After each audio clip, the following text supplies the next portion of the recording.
Assalamu alaikum wa rahmatullahi wa barakatuh.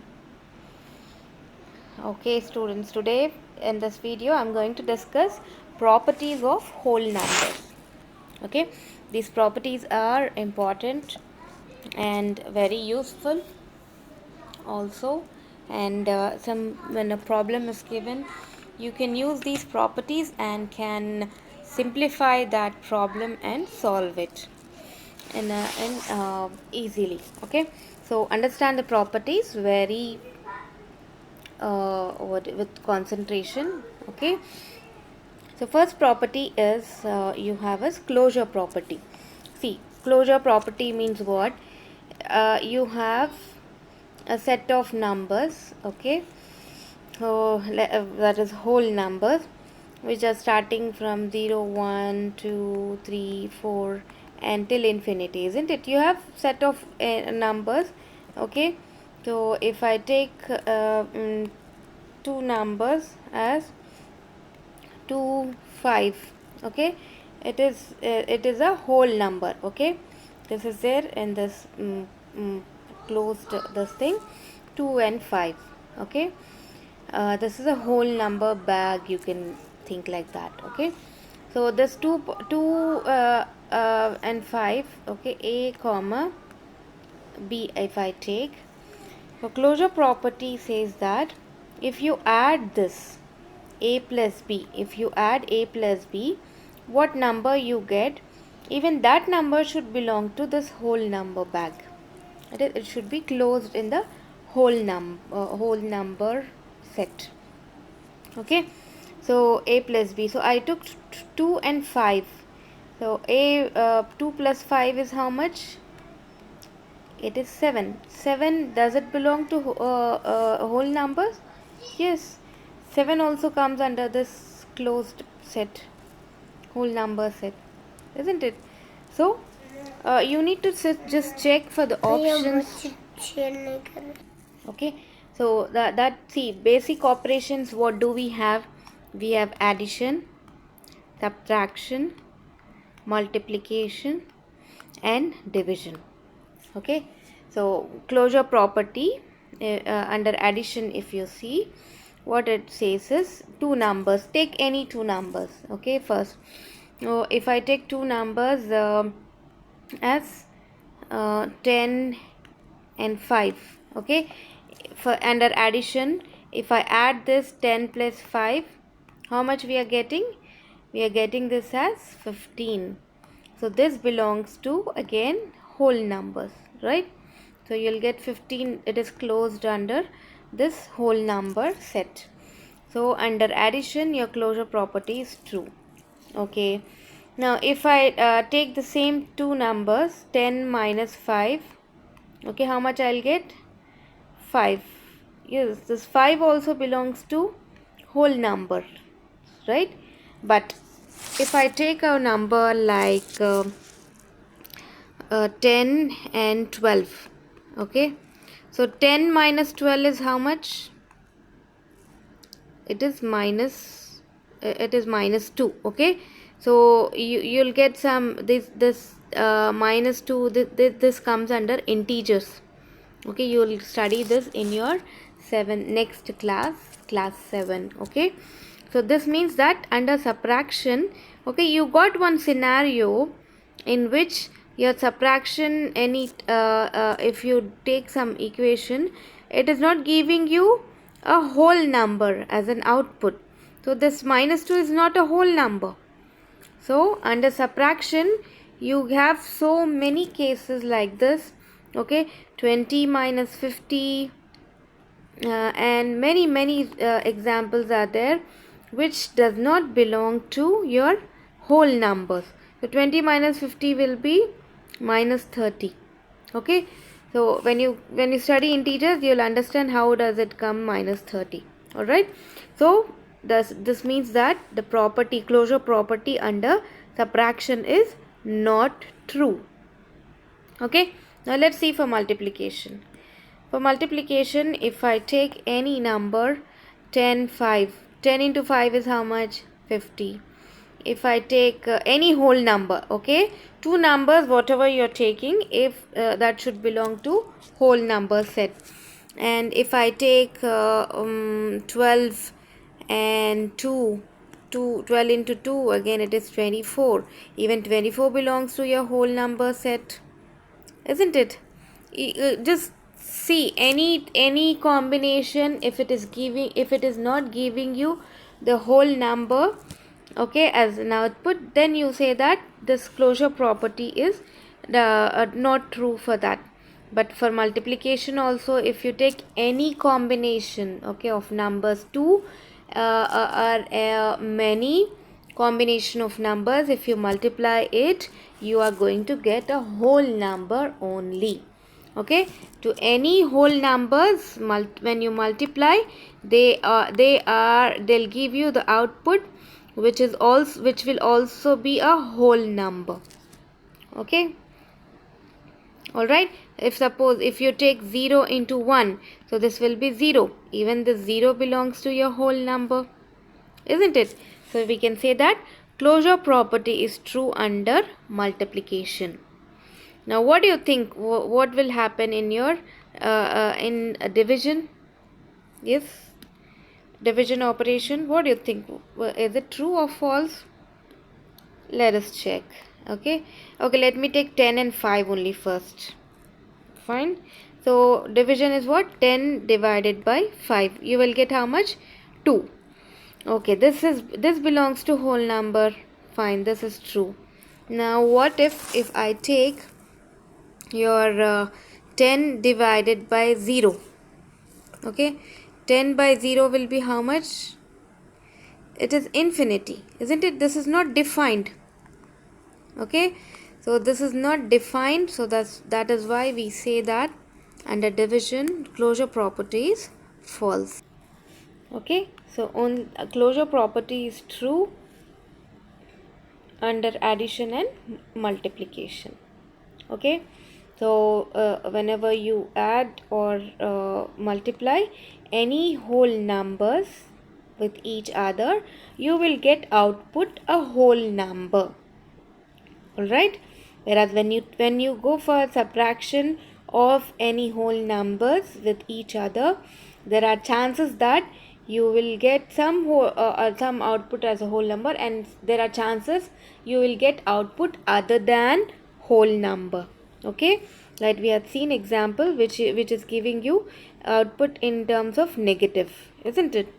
In division, one scenario, it is 10 divided by 0, it will give you infinity, which is not defined. So that is why we say that under division this closure property is not true. All right. Okay, so I hope your closure property is clear for everyone.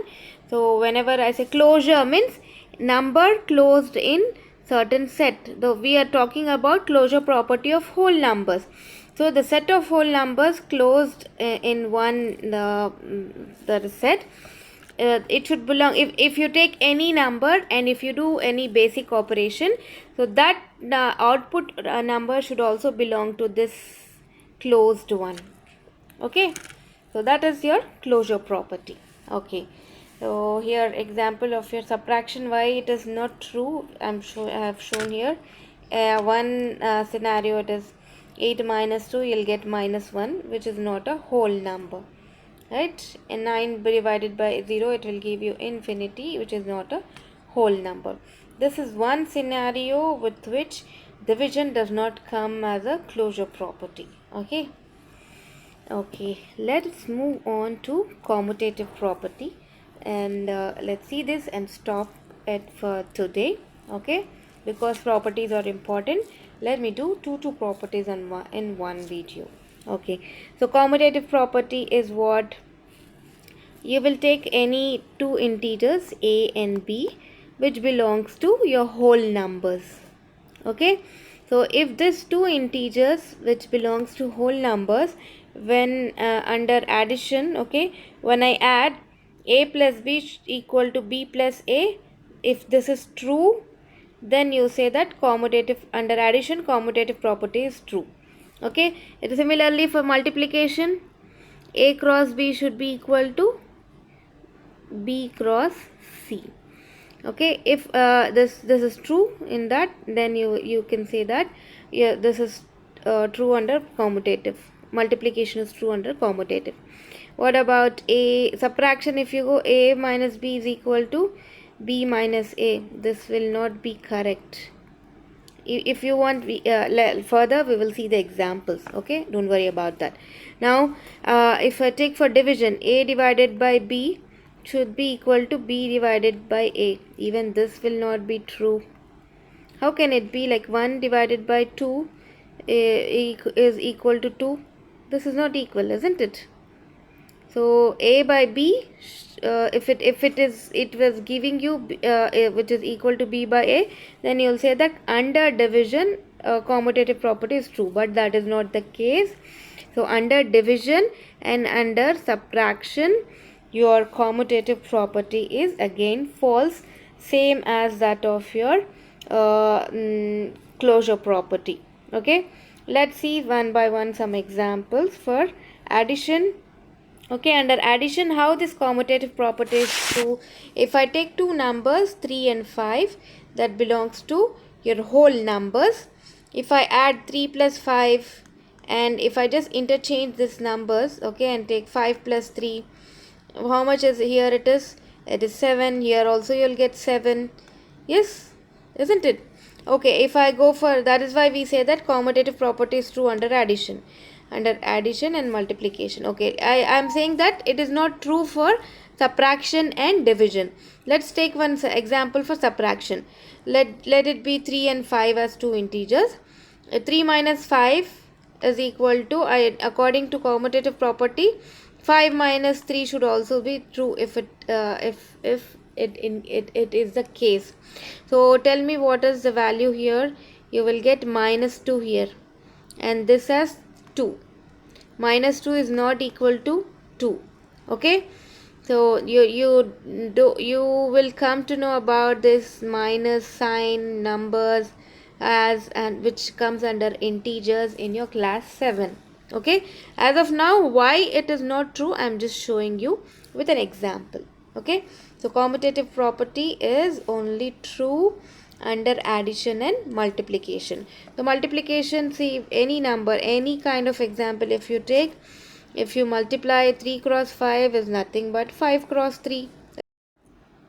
So 5 cross 3 or 3 cross 5 is one and the same, right? If I take one more example, 4 multiplied by 3, this will be equal to 3 multiplied by 4, isn't it?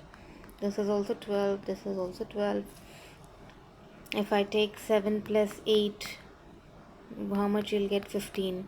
If the same numbers I am just interchanging, because the commutative property is A plus B equal to B plus A. So this will be is 8 plus 7, this is also 15, isn't it? So commutative property only under addition and multiplication it is true. Okay, all right. So I can tell you, see, this today's class, get used to even these two terms, additive identity and multiplicative identity. Identity means what? Everyone have their own identity, isn't it? So identity for addition is what? What do you mean by this? Is, see, if I have taken a number a which belongs to whole numbers, okay, so if this whole number does not lose its identity, if I add to this some number, so what would that be? Okay, a, it should remain a only. So if I take plus 0, it will give you a only. Okay, if I take this number as 3, a as 3, okay, a plus 0, 3 plus 0 will be what? 3. This 3 number is 3 whole number, it is not losing its identity. Okay, if I don't add with 0, if I add with some number 1, okay, this was my number, this 3 is losing its identity and getting the output as 4. Okay, so if in addition you will have you will take 0 as additive identity, okay. Now what about multiplication? Now tell me students, I want I'm taking a number a which is belonging to W, and I don't want to lose its this number doesn't want to lose its identity when you multiply with any other number. Tell me any other whole number or anything. So what can it be? Can it be 0? If I multiply a with 0, what is happening? It is totally losing its identity. You're getting output 0. If I multiply by 1, you will get its identity, that is a as it is. Okay, that means it is not losing its identity if you're multiplying it by 1. So that's why we say your multiplicative identity is 1. Okay, so always remember, additive identity is 0 and multiplicative identity is 1. Students, keep this in mind. This is going to be very useful in further classes also. Okay, always remember, additive identity is 0, multiplicative identity is 1. Okay, I think we can stop till here for today. Until I meet with a new video or on a Zoom meeting with you all, I would like to take off from you all. Assalamu alaikum wa rahmatullahi wa barakatuh.